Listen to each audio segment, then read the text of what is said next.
अगर आपको ये कहानी अच्छी लगती है तो नीचे कमेंट सेक्शन में हमें बताएं। कृपया इस चैनल को सब्सक्राइब करें, वीडियो को लाइक करें और दोस्तों के साथ शेयर भी करें। बेल आइकॉन का बटन दबाना न भूलें। पुणे की सुबह अपने आप में एक अलग ही चार्म लिए होती है। हल्की धुंध के बीच गुलमोहर और बरगद के पेड़ों से ढकी सड़कें, कैफे कॉफी डे से आती ताज़ा ब्रू हुई कॉफी की महक और सड़क किनारे खड़ी छोटी छोटी वैन से उठती मसाला चाय की भाप।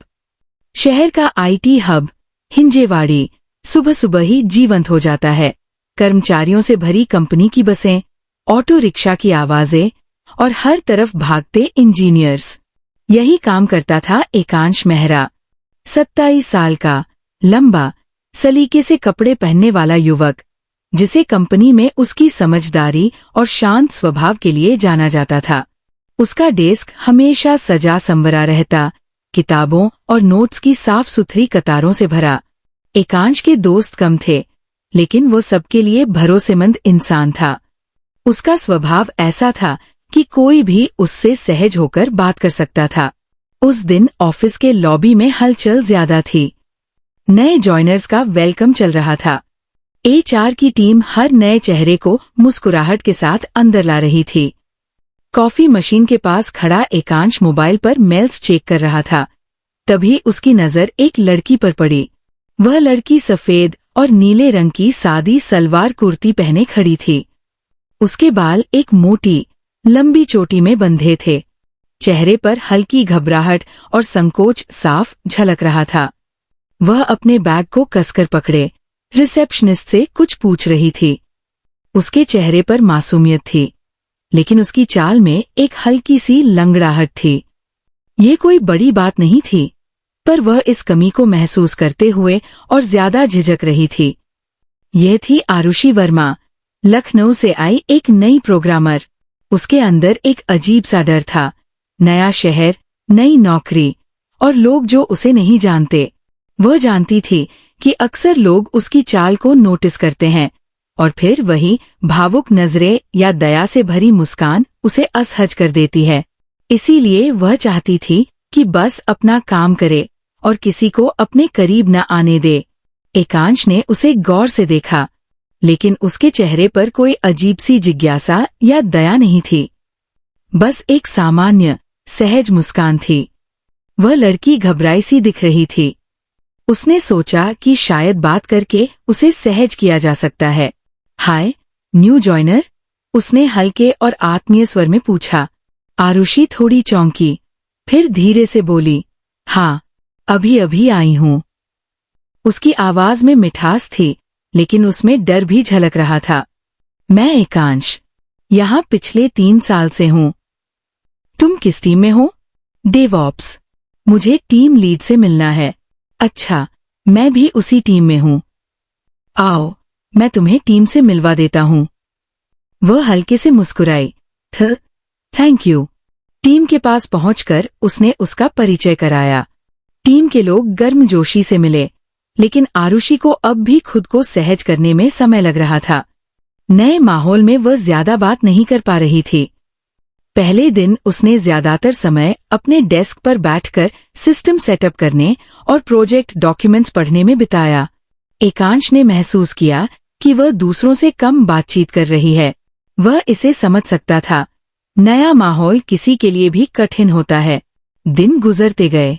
आरुषि अपने काम में गहराई से लगी रहती।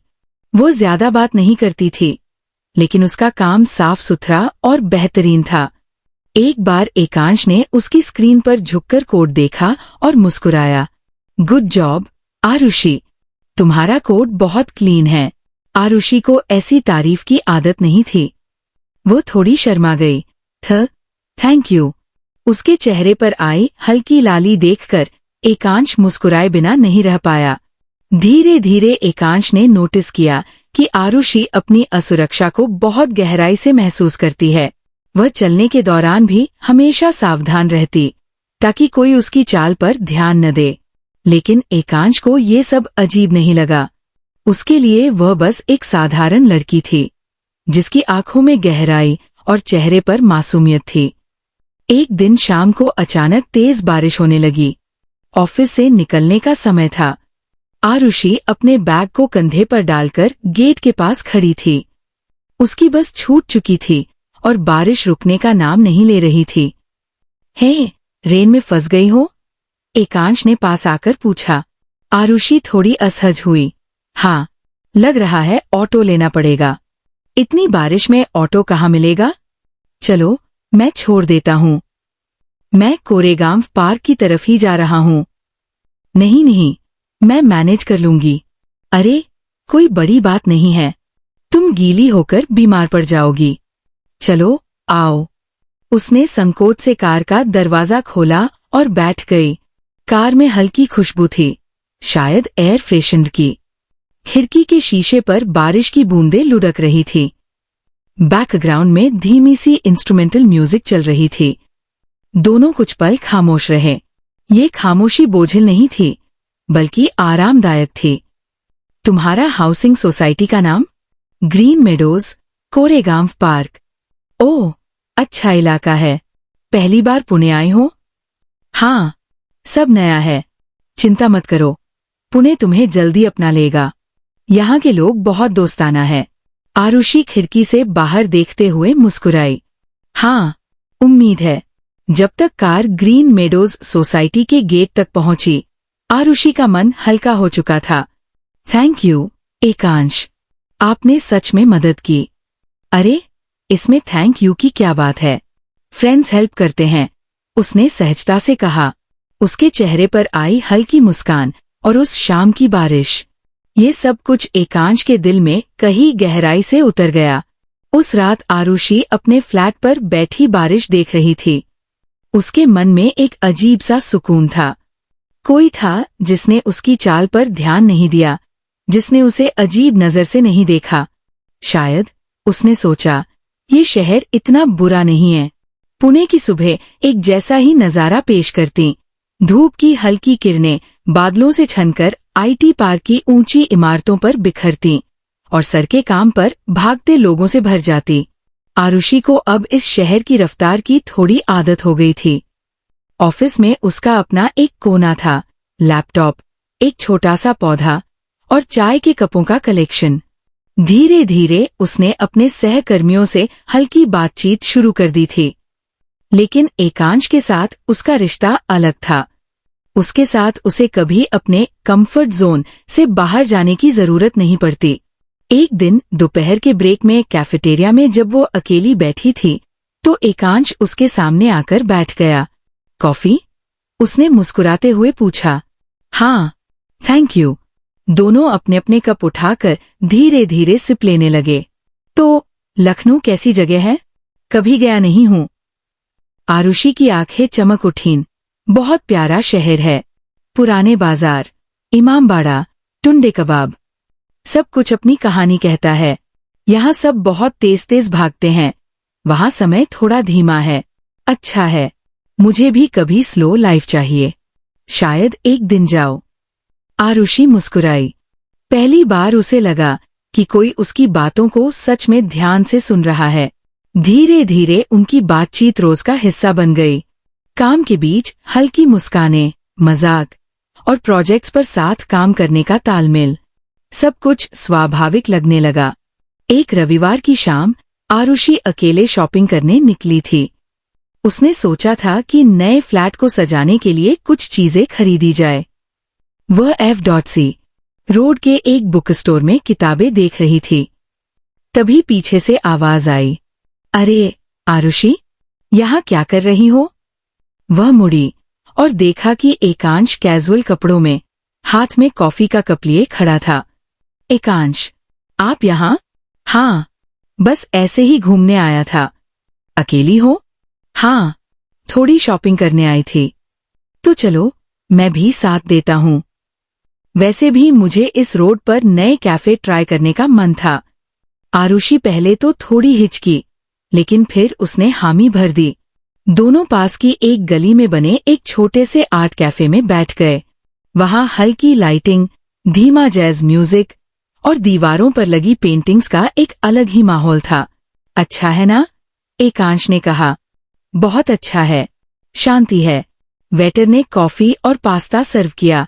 दोनों बातें करने लगे, किताबों से लेकर फिल्मों तक, बचपन की यादों से लेकर ऑफिस के गॉसिप तक।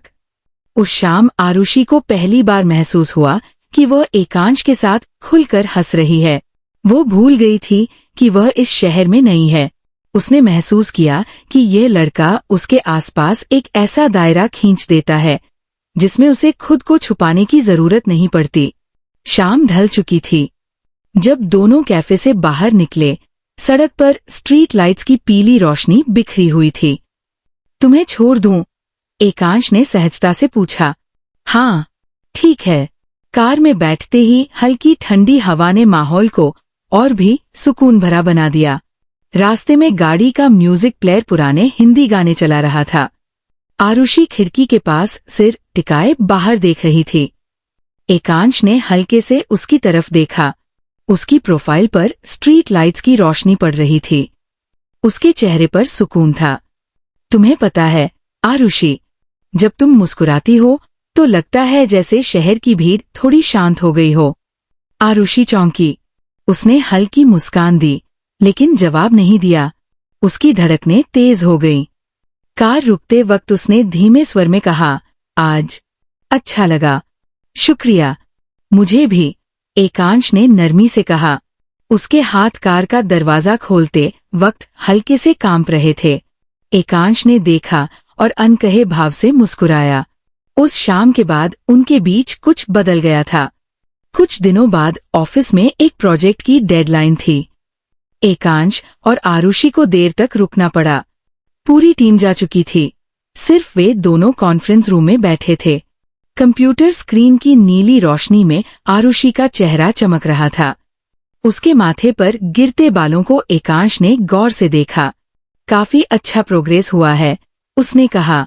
हाँ, बस थोड़ा और डिबग करना है। रात के 11 बजे तक दोनों ने काम खत्म किया। भूख लगी है? एकांश ने पूछा। थोड़ी। चलो नीचे के कैफे से कुछ ऑर्डर कर लेते हैं। नीचे कैंटीन में हल्की रोशनी थी। चारों ओर सन्नाटा। दोनों ने पास्ता और कॉफी ऑर्डर की। आरुषि को पहली बार इतना आरामदायक माहौल महसूस हो रहा था। तुम्हें पता है, मैंने कभी नहीं सोचा था कि ऑफिस में किसी से इतनी अच्छी दोस्ती हो सकती है, उसने कहा। एकांश ने मुस्कुराते हुए जवाब दिया, दोस्ती क्यों, हो सकता है इससे भी ज्यादा। आरुषि का दिल धड़क उठा। उसने नीचे देखा। होठों पर हल्की मुस्कान आ गई। रात के सन्नाटे में जब वे पार्किंग की तरफ चल रहे थे तो आरुषि थोड़ा लड़खड़ा गई। उसका बैलेंस बिगड़ गया। आरुषि, तुम ठीक हो? हाँ, मैं ठीक हूँ, वो असहज हो गई थी।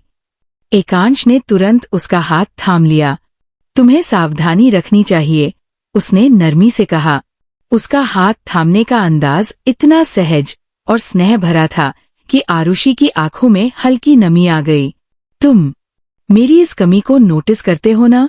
उसने धीमे स्वर में पूछा। हाँ, नोटिस करता हूँ, लेकिन ये तुम्हारा हिस्सा है। और सच कहूँ, मुझे ये तुम्हें और भी खास बनाता है। आरुषि ने उसकी आंखों में देखा। वहां न दया थी, न कोई झिझक, सिर्फ सच्चाई और अपनापन। उसका दिल पहली बार किसी के लिए इतना खुला।